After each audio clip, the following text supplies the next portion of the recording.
Hi everyone! Today I'm going to be showing you how to sew point shoes correctly and how I would usually do them in little tips and tricks that I've learnt over my time dancing. So the first thing I have always is my lunchbox or sewing kit. I think it's really important you use the same one every time, and that way all your shoes will be the same and you always know where everything is. Inside this I have lots of little different things. So there's different cottons and threads that I use for stitching buttons on costumes or press studs. But the sewing stuff I use for my point shoes is the Bunheads brand stitch kit. I love this cotton. I've gone through a lot of different ones, and this is very popular. It's quite a thick thread. It's got a wax over it, so it's very easy to thread the needle through each time. And also it just doesn't break, so it's really good when you're stitching, you're not snapping the thread every so often. This brand used to be stocked at Block, but they've probably the last year and a half they've stopped selling it, but I have found it at Capezio. So there's a few stores in Melbourne, but you can also order it online, which I've done a few times, and it's about $7 or $8 and it lasts forever. So I go through 2 pairs of point shoes every 10 days, so I can probably use this for a few months. So you guys might be able to go a bit longer. And it comes with 2 needles too, so if you lose one, you've also got the other. And then in here, I've got some scissors, some clippers and things like that for my point shoes that I use to fix up as I go. So first thing I always grab is the point shoes. Really important, you always check they're the same. I have gotten deliveries from Block or gone in and I've come home and one's a different width or a different size, because when they put them back, they don't always check. So it's really important before you start sewing, because they won't return them if you've touched them, unfortunately. So I always check. So I've got 2 for Sarah Nunstrom, so it's the right one. I always do one shoe first and then get to the next one. So the Elasta rib I use as my ribbons. A lot of people do use just a normal ribbon, which is the ribbon satin the whole way along.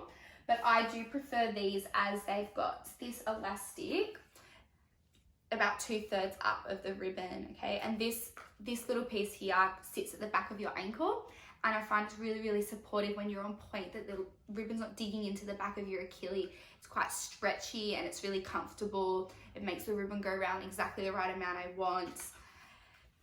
It's just a really great ribbon. I would recommend definitely getting the Elasta rib rather than the normal one. So the package should come with 4, so 2 ribbons for each shoe. And then the final thing I use for my shoes is the thick elastic from Block. So it's about just wider than my thumb.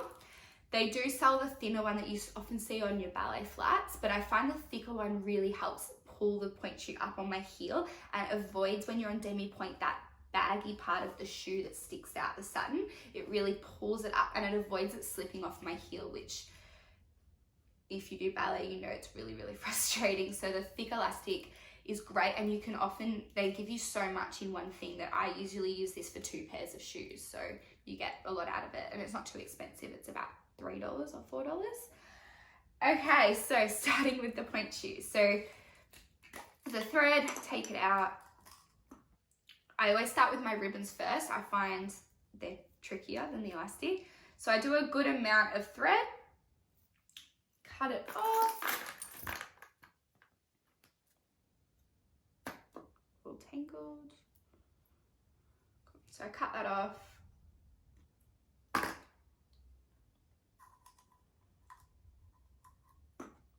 Grab the needle, thread it through.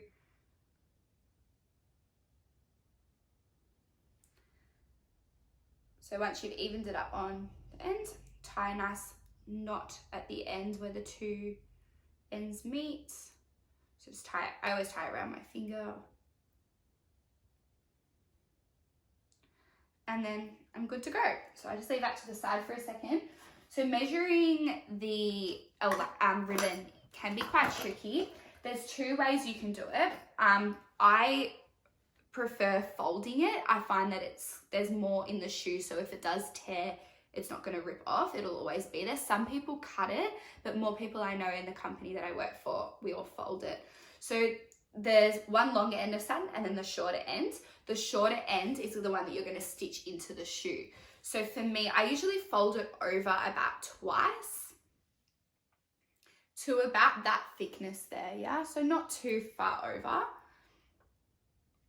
And then I place it on the inside of my shoe. So you can see here that when I check it's the right length, it should fit. It's tricky showing through the camera. It should fit into the sole of the shoe, yeah? It doesn't really overlap under this part. It just sits at the bottom, okay? So there's a few ways of working out where to sew the actual ribbon. I think at Block, they always teach you to fold it over and then it's like something along there where the seam meets. But for me, I like sewing it higher than they suggest. Right, there's a seam you can see in my point shoe where it runs up here. I like sewing on the inside there. I find that that's the best spot to really pull it in on the ankle, which is that nice curve, the arch of your foot, and it pulls right up around the ankle perfectly for me. So you've got the two options. You either fold it in and then where it meets is pretty much where I'm saying. But for me, I like looking off that nice line here. It's very clear to me, and I stitch it in there, okay? So I'll move the camera in a bit closer in a second. But once I've got that nice folded piece here, I place it into the shoe. So the hard bit, these elastics are weird. They've got one side that's lifted. Can you see that from side on? And then one side that's flat. It really doesn't matter, but I like the flat side showing because it's the prettier side. So I always make sure that when I put it in, and if I imagine I'm gonna wrap it around the ankle, that nice smooth side's on the outside of my foot, yeah? Because you're gonna wrap it around the ankle bone, okay? So once I've got it in position, just neaten up a little bit. I start sewing. So I've got my thread that I threaded before. Just gonna come over to the camera.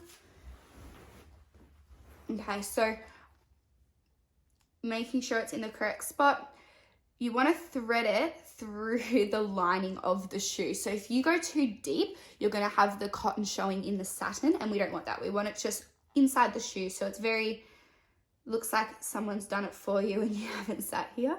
So you thread it under and we pull, okay? So you're just gonna keep repeating that. So I always have my stitches very close. I get very pedantic. I don't want it to come off on stage.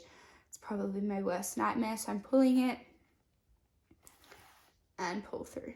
Yeah, so I'm going under, catch all of the ribbon, pull the needle and through. So I'll do a few more so you can see.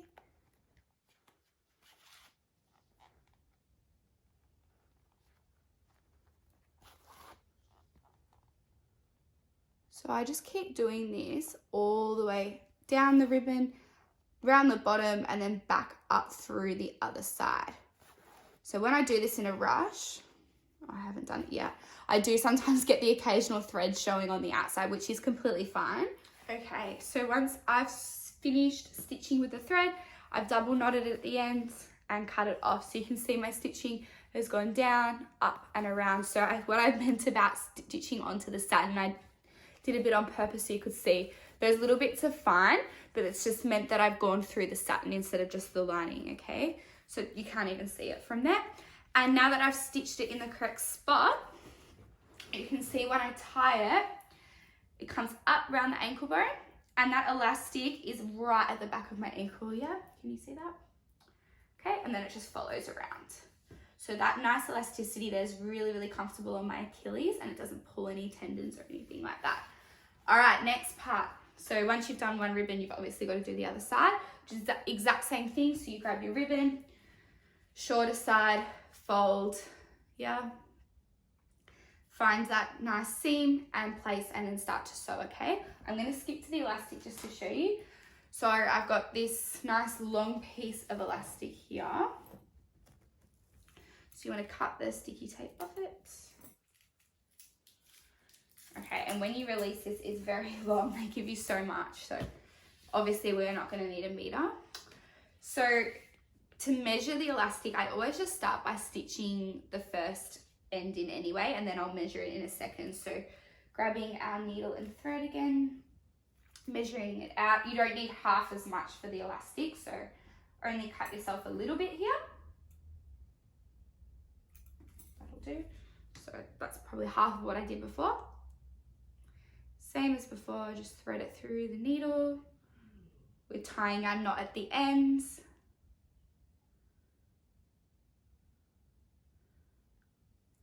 And then we're going to start sewing the elastic. So the purpose of the elastic, like I said, is to really hold the shoe in place and stop all those gapes that we get with the shoe. So I always fold it inside out so I can see. So you can see there's a seam again at the back. We're going to sew on either side of that seam. So one end of the elastic's on that end and the other side's on the opposite. So you don't need too much. You just need enough that it's not going to rip or tear. But I go maybe a thumb width down the shoe, okay? So not too much. You don't want to waste too much elastic. And I just stitch it exactly how I did with the ribbon in place. So I'm just sewing the ribbon to here. Hang on a second. Making a mess. Okay, there we go. So I'm just sewing down here. This elastic's really, really easy to sew through as well. So you can see how strong this thread is when I pull it. It just goes straight through. You really don't need to use too much of it at all. It lasts so long. Sometimes these stitch kits are sold out when I've been. Another thing we use is dental floss. So if you're really struggling to find this when it's in, dental floss is quite strong too. And as well, it's cheaper. And it's clear, so it doesn't show through on the shoe at all. And it's just another option. I have, in the past when this brand of thread switched over to Capezio, it was really, really hard to find. I even ordered it from America at one stage because I love it that much. But now I've been finding it really easy to get. So if you're there and it's there, get it. So I just finished this shoe for you.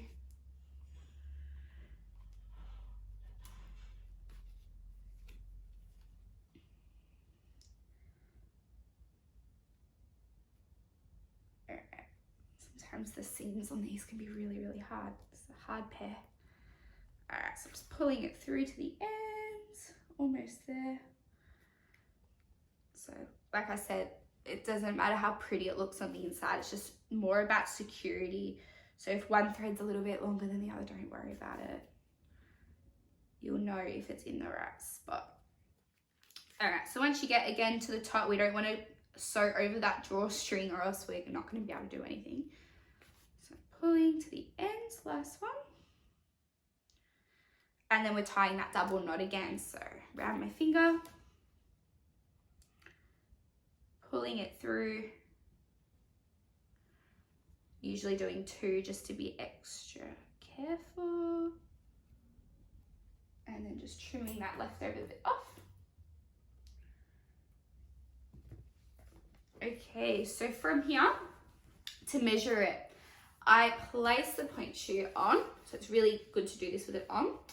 And then obviously we're not going to need this much elastic. So I'm bringing it around my ankle. I always do it with a flexed foot because that's when your ankle's going to be bigger with the tendon. And from here, I'm bringing the elastic around to the other side. And I want to make sure it's quite tight. It's better to be tight than not, otherwise you have to keep cutting it and restitching.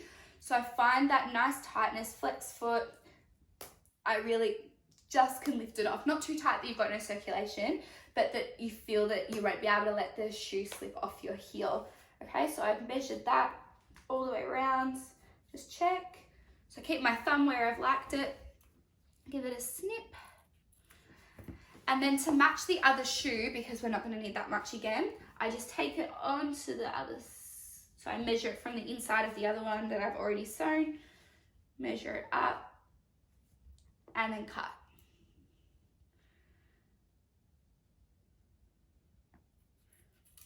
And then I've got 2 of the same size, okay? And then this spare one is ready for my next shoe when I get to that stage. Okay, so then all we have to do to fix the elastic off now is we want to curve it around and we're going to match it on the inside, okay? So it's literally exactly the same as my other side, meeting there, okay? So I'm going to stitch that now. Okay, so that's all stitched. And here you can just see the inside, yeah, pretty rough. But I've got that nice loop at the back of my shoe. So when I thread my foot in, this elastic is that's pretty much perfect actually. yeah, so you just always want to check that it's nice and secure. And then you've got obviously the ribbon to wrap around and the other side. Okay, I haven't done the other ribbon yet. The other thing with tightening the shoe, if you're finding the elastic and the ribbon aren't enough, is the drawstring. Okay, so you'll always need to tie it eventually, but depending how narrow or wide your foot is and what they fit you in, you want to pull each side equally, and you just want to tie it in a bow. Don't double knot it, you'll never be able to get it undone, and then you're stuck with whatever you've sort of picked. Okay, so just tie it in a really nice bow, and then that just tucks into the shoe. Okay, and that way that'll help as well. Tuck it in, and that'll help here, and you can see that the shoe now sits really, really nicely around my foot. It's shaped really well, and then plus with the two ribbons, yeah, there's no gaping, there's no sagging in the satin at all. It's all really, really nicely tucked in and held. Perfect. So that's how you sew your pointe shoes. If you've got any questions, you can always email Steph and ask me, and I'll reply. And yeah, that's probably my best tips and tricks on the things I use to sew my pointe shoes with every single time. Good luck. And yeah, remember, if you've got any questions, I am here to help, and I'd love to answer any that you do have. Bye.